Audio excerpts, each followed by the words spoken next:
अकोला महापालिकेच्या पहिल्या सभेमध्ये सत्ताधारी विरोधकांमध्ये गोंधळ। महापालिकेच्या स्वच्छतेच्या कंत्राटावरून उडालेल्या गोंधळावर प्रशासनाऐवजी भाजप उत्तर देत असल्यामुळे विरोधकांचा आक्षेप।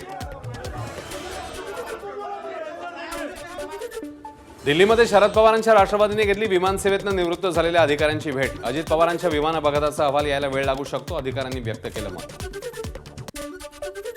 धुळे जिल्ह्यातल्या 329 गावांना उन्हाळ्यामध्ये पाणी टंचाईची झळ बसण्याची शक्यता। पाण्याचा प्रश्न गंभीर होऊ नये यासाठी प्रशासनाकडून उपाययोजनांना सुरुवात। 2,10,13,000 रुपयांचा टंचाई आराखडा शासनाला सादर।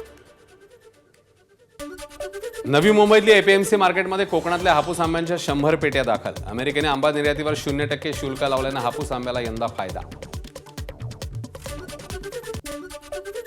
अमरावतीच्या धारणी तालुक्यात दहेंडा गावात यंदा बैलांच्या शंकरपटाऐवजी थेट बोकडपट रंगला। लहान छकड्यांना जुंपलेले चपळ बोकड सुसाट पळताना पाहून प्रेक्षकांचा टाळ्यांचा कडकडाट।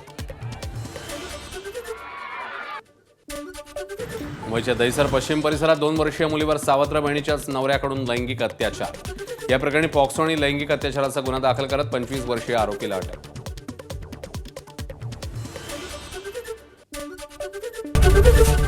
एबीपी माझा, उघडा डोळे बघा नीट।